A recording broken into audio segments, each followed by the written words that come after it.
Yep. Are you ready? Yep. All right, let's start with you introducing yourself, man. Hey, how's it going? My name's Tom Howell. I've been blowing glass for 26 years. Do a lot of old school bong stuff with solid sculpture and lately a lot more hollow sculpture, character work, and that kind of stuff. Okay. Yeah. Last name. Just Big Tom. Yeah. Big Tom Glass. So why did you choose the artist name you did? My artist name? Yeah. I actually did not choose my artist name. Back in the 90s, I had a bunch of glass in the Higher Source store here in town that was owned by Jason Harris. And he just decided to put Big Tom name card next to my glasswork, I guess, one day. And I didn't know for a while that he had done that. And people started calling me Big Tom. Like, why are you calling me? So I didn't choose that. It's kind of a weird glass name, and it's not my favorite. But by the time I thought to give myself a name, I already had a little bit of a following under that name and just kept it. So Okay. that's how that happened.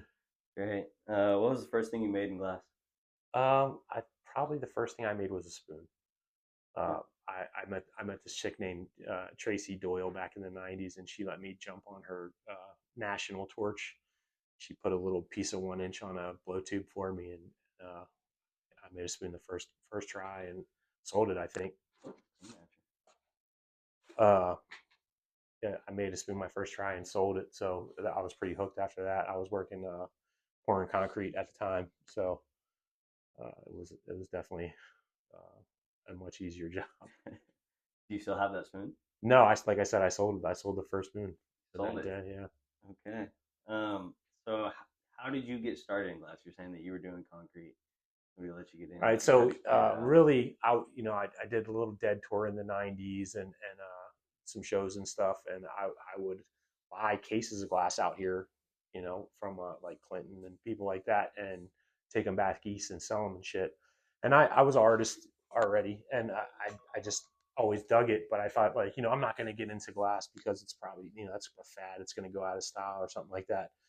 And so I never really did. And then I got busted selling mushrooms and I had to find a legit job, and glass one was it. Well, first I started doing like union labor, pouring concrete, stuff like that, and then figured out a better way to go about finding it. It's really hard to find a job when you got to tell them my probation officer might show up.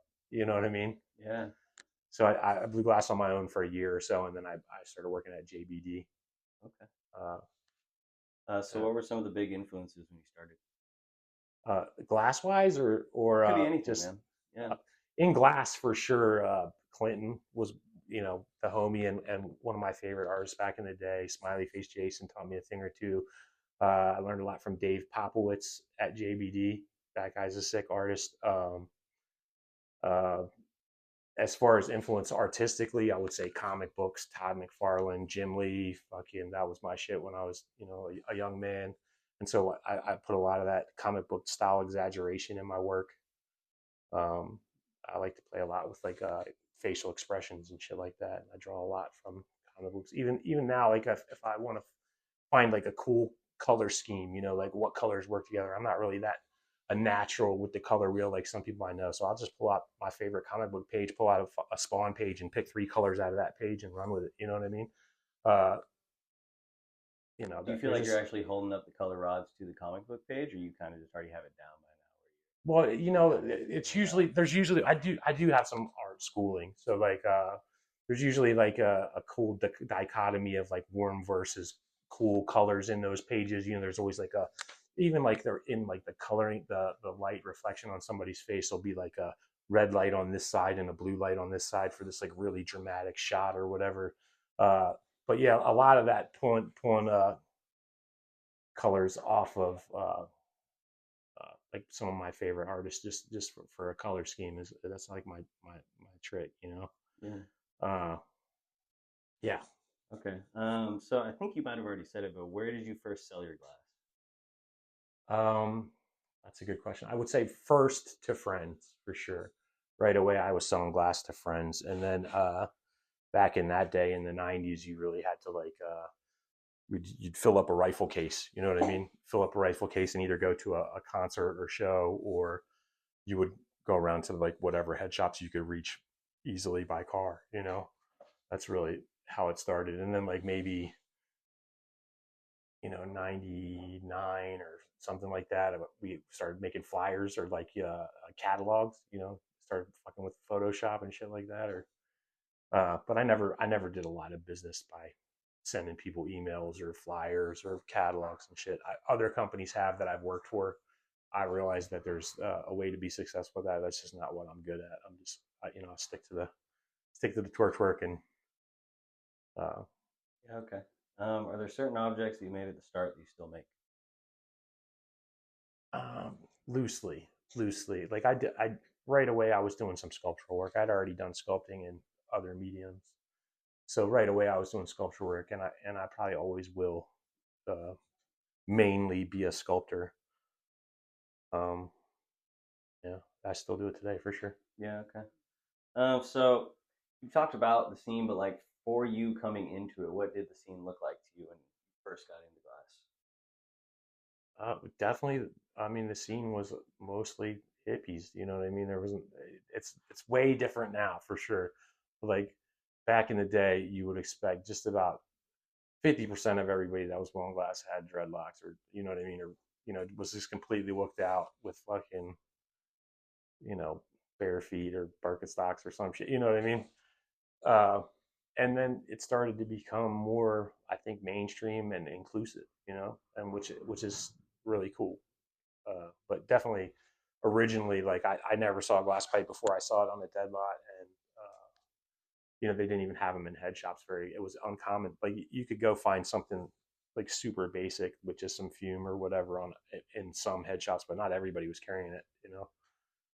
So it was a really much smaller scene than it is now for sure. Which I always kind of wonder, uh, that we had a color company back then, and they seemed to do all right when there was only a tiny amount of us.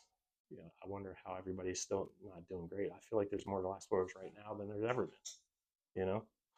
At least in my circle. Hmm. So what inspires your work the most right now? Uh, yeah, I don't know how to answer that. Like, so that I have two different leanings. What I want to make, and then like what the customers want me to make. And my customers very much want me to do a lot of pop culture reference and characters that they know and have like connections with. They want me to do nostalgia pieces or like custom pieces where I mash up a character that everybody knows, and then like he's a zombie or he's smoking weed, or you know what I mean. Like that's what the customers want me to make. But like I would like to just sit and do like faces and figure out like how the muscles look when he squinches his face to this side and the other side's different, and like mess with asymmetry in faces and stuff. Like that's what I want to do, right? So there's a contradiction, but I kind of figure out a way to squeeze my shit into the characters, which I think gives the characters that, even though they might be something everybody knows and loves already, has my flavor on it. You know what I mean? Or like I mash another style into it to where it's unique. Yeah. What's your favorite thing to do outside of glass? Uh favorite thing and least favorite thing is somebody got Well, me. and it could just be like today. It doesn't need to Yeah, be like a yeah, long no, time. I got a good answer for you. I'm just expressing the love hate feeling I Yeah. have for my current hobby, which is somebody got me a Harley Davidson, and I love riding it to work and shit like that and messing around. But sometimes them things are hard to work on. Yeah. I Okay. really consider myself like a good mechanic, and that thing is just making me feel like I'm not one. You know what I mean? So that's what I've been spending most of my free time doing lately. Is fucking around with Harleys. Yeah, Yeah. yeah. Okay. Um, we already kind of talked about this, but like, if you had to pick, well, we'll just say today. How about then? What's your favorite? If you could make anything you wanted to make today with no constraints behind it, like what would be the thing that would make you the most excited to make today? That's a good question too. I kind of what I said before about I'd like to mess with facial expressions and stuff, but like on a different angle to that is I like to make stuff that's not super stressful. Like I don't want to make a complex assembly that's going to take me all week, and I got 40 hours in this piece, and now I got to do like the most difficult stuff at the end and all that stuff. Where I'm 47. I feel like I'm 50 9 when I do shit like that, you know. So I like to do stuff that like fits in the Bunsen and fucking is all nice and tight and compact, and I don't have to worry about keeping a bunch of crazy stuff hot.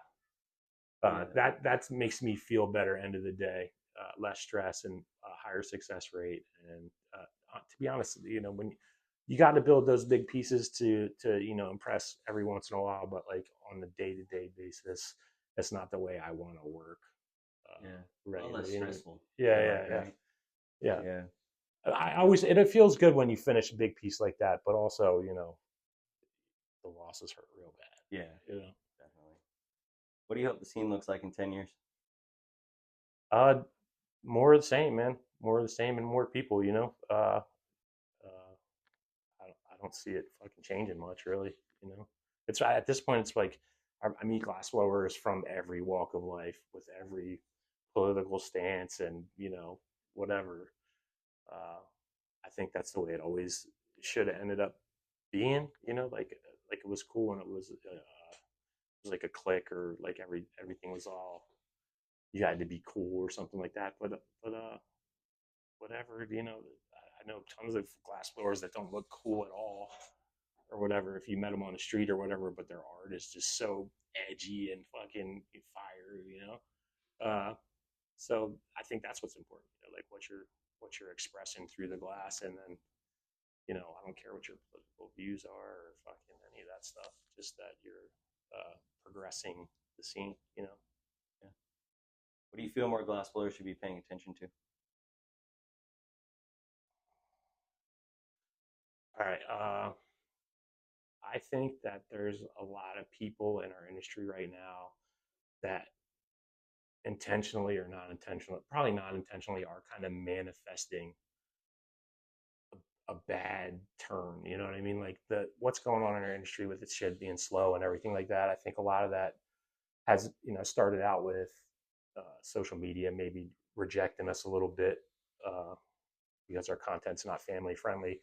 But then also like a lot of people are just fucking manifesting negativity with like, oh, it's all over and the prices have been bad for a couple months, so I'm going to devalue the work that I have by saying like, oh, it's over. It's you know, I see kids that I know personally have $20,000 collections being like, oh, glass is dead.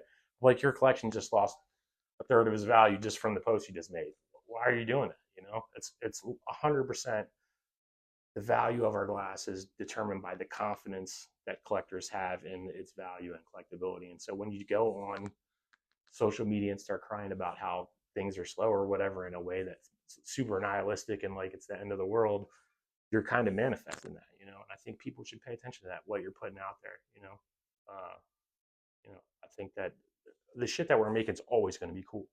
You know what I mean? Nobody's ever going to be like, oh, that was cool in the '90s, but this fucking banjo Debbie sucks. Nobody's ever going to say that. You know what I mean? So you know, why this chicken little sky is falling shit? I don't know. You know, it's always going to be cool. Love it. Last question. What do you hope to accomplish in glass? Just to be sick, just to get better and get fucking hugs from my bros. You know what I mean? High fives. That's all I need. Here, man. Ready. Yeah. Thank you very much. Word.